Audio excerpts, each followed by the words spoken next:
sangat tertarik dengan sejarah Indonesia kuno, Anda pasti telah mendengar tentang Kerajaan Kediri atau Panjalu. Kerajaan ini adalah salah satu kerajaan bercorak Hindu-Buddha yang berlokasi di Jawa Timur. Namun, di balik kemegahan dan kejayaannya, terdapat cerita menarik yang perlu diceritakan ulang.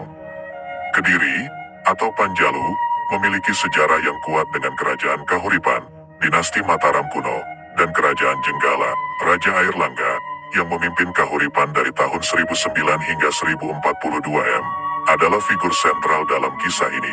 Kahuripan, yang berpusat di sekitar Sidoarjo, adalah kelanjutan dari dinasti Mataram kuno di Jawa Timur. Namun, saat Kahuripan mencapai akhirnya, itu menjadi permulaan bagi dua kerajaan baru, Jenggala dan Daha, Kediri. Latar belakang munculnya Kerajaan Kediri sangat berkaitan dengan pembagian Kerajaan Kahuripan yang dilakukan oleh Raja Airlangga pada abad ke-11. Raja Airlangga adalah pendiri dan raja terakhir dari Kahuripan, yang saat ini merupakan wilayah Kabupaten Sidoarjo, Jawa Timur. Menurut prasasti Pamuatan, menjelang akhir masa pemerintahannya, Raja Airlangga memutuskan untuk memindahkan ibu kota kerajaan ke Daha, Kediri. Keputusan ini tidak hanya dipicu oleh alasan geografis, tetapi juga karena masalah suksesi kerajaan yang rumit. Pangeran Mahkota, Sanggramawijaya Tunggadewi, lebih memilih menjadi seorang petapa daripada mewarisi tahta kerajaan. Raja Airlangga, untuk mencegah konflik antara dua putranya, Mapanji Garasakan dan Sri Samarawijaya, memutuskan untuk membagi kerajaan menjadi dua. Kahuripan awalnya memiliki wilayah yang luas, meliputi hampir seluruh Jawa Timur dan sebagian Jawa Tengah. Namun, pembagian ini harus dilakukan dengan cermat, karena ketidakseimbangan dapat mengakibatkan masalah besar.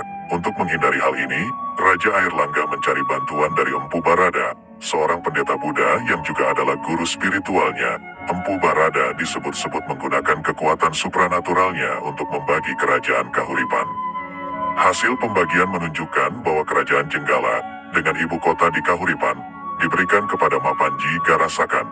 Sementara kerajaan Panjalu atau Kediri, yang berpusat di Daha, diberikan kepada Sri Samarawijaya. Peristiwa pembagian kekuasaan ini terjadi pada tahun 1045, yang menandai akhir dari pemerintahan kerajaan Kahuripan sekaligus berdirinya kerajaan Jenggala dan kerajaan Panjalu. Setelah pembagian kerajaan Kahuripan, Sri Samarawijaya memerintah Kediri. Namun, periode ini dianggap sebagai masa kegelapan sejarah, terutama karena belum ada prasasti mandiri yang ditemukan dari pemerintahannya. Prasasti turun hiang dari kerajaan Jenggala mencatat adanya indikasi perang saudara antara kedua kerajaan setelah kematian Raja Airlangga. Namun, cahaya terang datang melalui prasasti Mataji yang dikeluarkan oleh Raja Sri Jitendrakara, yang berkuasa antara tahun-tahun 1051 sampai tahun 1112 Masehi. Prasasti ini memberikan cahaya pertama pada sejarah Kediri setelah periode yang gelap. Selanjutnya, Prasasti Garaman dari Jenggala mengungkapkan bahwa pada tahun 1053, Sri Mapanji Garasakan memberikan penghargaan kepada desa Garaman atas bantuannya dalam melawan Haji Panjalu, musuh dan saudara sepupunya. Kemungkinan besar, Haji Panjalu adalah Raja Jitendrakara, yang juga disebut sebagai Aji Panjalu dalam prasasti Mataji. Kemudian, ada catatan tentang Raja Sri Bameswara dalam prasasti Karanggayam tahun 1112. Prasasti Patlegan mencatat penghargaan yang diberikannya kepada para pejabat desa Patlegan yang telah setia kepada raja, bahkan sampai mengorbankan nyawa mereka dalam pertempuran. Dalam prasasti Hantang tahun 1135, pemerintahan beralih ke tangan Sri Jayabaya. Di bawah kepemimpinan Sri Jayabaya, Kediri berhasil menaklukkan Jenggala dengan semboyan terkenalnya, Panjalu Jayati, yang berarti Kediri menang. Ini adalah masa keemasan kerajaan Kediri. Wilayahnya meliputi seluruh Jawa dan sejumlah pulau di Nusantara, bahkan mengalahkan pengaruh Sriwijaya di Sumatera. Dalam berita kronik Tiongkok yang disebut Ling Wai Taita Karya Chow Ku Fei, dijelaskan bahwa saat itu, negeri yang paling kaya setelah Tiongkok secara berurutan adalah Arab, Jawa, dan Sumatera. Pada prasasti Talan tahun 1136, Raja Jayabaya memberikan penghargaan kepada warga desa Talan, termasuk wilayah Panumbangan, yang telah lama menyimpan prasasti lontar dari zaman leluhur mereka, Wangsa Isyana yang juga melibatkan Raja Airlangga. Raja Jayabaya memperbarui prasasti Ripta tersebut dan memberikan cap kerajaan berlambang Garuda Muka, serta memberikan penghargaan kepada warga Talan karena kesetiaan mereka kepada Raja Airlangga yang memakai Garuda Muka sebagai simbol selama masa pemerintahannya. Raja Jayabaya bahkan mengklaim bahwa Raja Airlangga adalah leluhur mereka. Dalam prasasti jaring dari masa para pejabat kerajaan, seperti Menjangan Pugu, Lembu Agra, Kebo Waruga, Kebo Salawak, Tikus Jinada, Macan Kuning, Gajah Kuning, Macan Putih, dan lainnya. Nama hewan ini mencerminkan tingkat kedudukan seseorang dalam istana. Tradisi ini berlanjut hingga masa kerajaan Singhasari dan Majapahit setelah kerajaan Kadiri runtuh.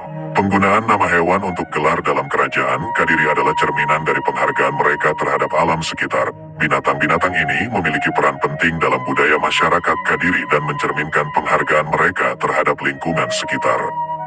Selain itu, prasasti Jaring juga mencatat pengabulan permohonan penduduk desa Jaring oleh Sri Gandra melalui Senapati Sarwajala, yang bisa dianggap sebagai panglima atau komandan angkatan laut. Ini mengindikasikan bahwa Kadiri memiliki angkatan laut yang kuat dan menunjukkan kemajuan dalam bidang maritim.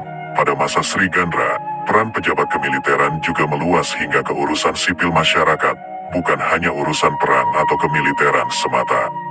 Masa kejayaan kerajaan Kadiri di Jawa pada abad ke-12 hingga ke-13 adalah salah satu babak penting dalam sejarah Nusantara yang patut dicontoh. Dalam periode ini, kerajaan Kadiri menjaga hubungan perdagangan yang kuat dengan Tiongkok dan, hingga batas tertentu, dengan India. Catatan sejarah Tiongkok mengidentifikasi kerajaan ini sebagai Saowa atau Chouwa, sementara para penjelajah dan pedagang Cina sering mengunjungi daerah ini. Hubungan dengan India, sementara itu, adalah hubungan budaya yang kaya. Para penyair dan sarjana Jawa, yang disebut Rakawi, menulis karya sastra yang terinspirasi oleh mitologi, kepercayaan, dan epik Hindu seperti Mahabharata dan Ramayana. Ini menjadi salah satu contoh penting bagaimana budaya dan agama berdampingan dalam masyarakat Kadiri. Pada abad ke-11, hegemoni kerajaan Sriwijaya di Kepulauan Nusantara mulai merosot, yang ditandai oleh invasi Rajendra Chola dari kerajaan Chola ke Semenanjung Malaya dan Sumatera. Hal ini membuka jalan bagi kerajaan-kerajaan regional seperti Panjalu yang berbasis pada pertanian intensif daripada perdagangan pesisir. Belakangan, Kadiri berhasil menguasai jalur perdagangan rempah-rempah ke Maluku.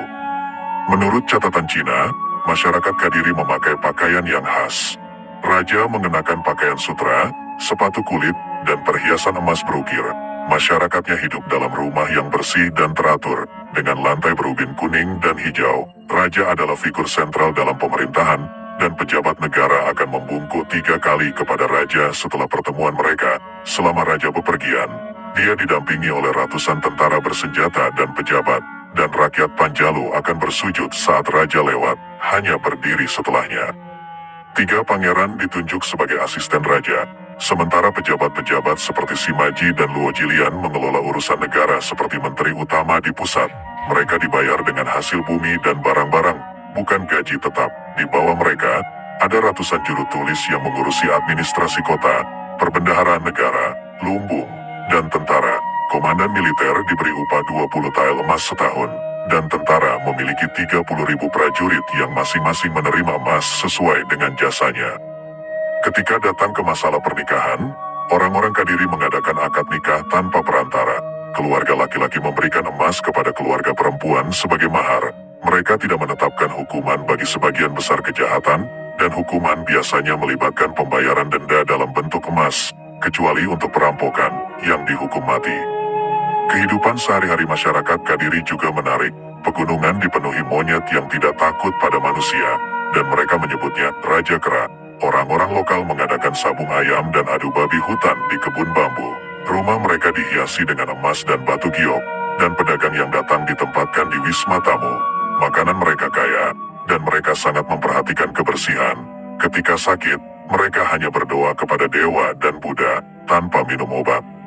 Menariknya, orang-orang di Kadiri tidak memiliki marga, nama keluarga, dan nama-nama mereka hanya mencakup nama pribadi. Masyarakatnya juga dikenal sebagai pejuang yang berani dan memiliki permusuhan lama dengan Sanfoki, Sriwijaya, yang seringkali berujung pada konflik bersenjata. Menurut catatan Tiongkok, pada saat itu hanya ada 3 kerajaan yang sangat kaya di dunia: Kekhalifahan Abbasiyah di Arab, Kerajaan Panjalu di Jawa, dan Sriwijaya. Selain itu, Choujukua, seorang pegawai resmi dinasti Song, mencatat bahwa di Kepulauan Asia Tenggara terdapat dua kerajaan yang kuat dan kaya, Sriwijaya dan Jawa. Panjalu, di Jawa, orang-orang menganut dua agama, Buddha dan agama Brahmana, Hindu, dan mereka dikenal sebagai orang yang pemberani. Mereka suka mengadu binatang, seperti sabung ayam dan adu babi. Koin mereka terbuat dari campuran tembaga, perak, dan timah. Perkotaan Sunda Kelapa, yang kini menjadi pelabuhan Jakarta, disebut sebagai tempat yang sangat bagus dan strategis, terutama dalam perdagangan lada hitam. Kehidupan masyarakat Sunda adalah pertanian, dengan rumah-rumah panggung yang dibangun di atas tiang kayu. Selama periode ini, seperti Pararaton dan Nagara Kertagama. Pada tahun 1222, Raja Srengga, atau Kertajaya, terlibat dalam perselisihan yang berujung pada kejatuhan kerajaannya. Konflik ini bermula dari keinginan sang raja untuk dipersembahkan dengan pemujaan layaknya seorang dewa, yang ditolak oleh kaum Brahmana. Dalam kondisi terpojok, para pendeta meninggalkan ibu kota kerajaan dan mencari perlindungan dari seorang aku bernama Ken Angrok, yang berharap memerdekakan wilayah Tumapel, yang sebelumnya merupakan bawahan Kadiri. Puncak peperangan antara Kadiri dan Tumapel terjadi di dekat desa Ganter, di wilayah timur Kadiri.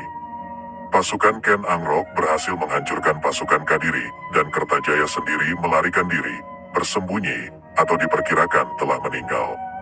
Kitab Nagara Kertagama juga mencatat singkat tentang kekalahan Kertajaya, menyebutkan bahwa ia melarikan diri dan bersembunyi dalam Dewalaya, alam tempat dewa. Baik Pararaton maupun Nagara Kertagama mengisahkan tempat pelarian Kertajaya sebagai alam dewata, kemungkinan bersembunyi di dalam sebuah candi pemujaan atau bahkan meninggal dan pergi ke alam dewa. Dengan kejatuhan kerajaan Kadiri, Tumapel atau Singhasari mengambil alih kekuasaan. Setelah Ken Angrok mengalahkan Kertajaya, Kadiri menjadi wilayah bawahan Tumapel. Ken Angrok kemudian menunjuk Jayasaba, putra Kertajaya, sebagai Bupati Kadiri. Tahun 1258, 1180 Saka, Jayasaba digantikan oleh putranya, Sastrajaya pada tahun 1271. 1193 Saka, Sastrajaya digantikan oleh putranya, Jayakatwang. Pada tahun 1292, Jayakatwang, yang juga menjadi besan dari Raja Kertanagara, memberontak melawan Singhasari yang dipimpin oleh Raja Kertanagara. Ini dipicu oleh dendam masa lalu karena leluhur Jayakatwang, Kertajaya, dikalahkan oleh Ken Angrok.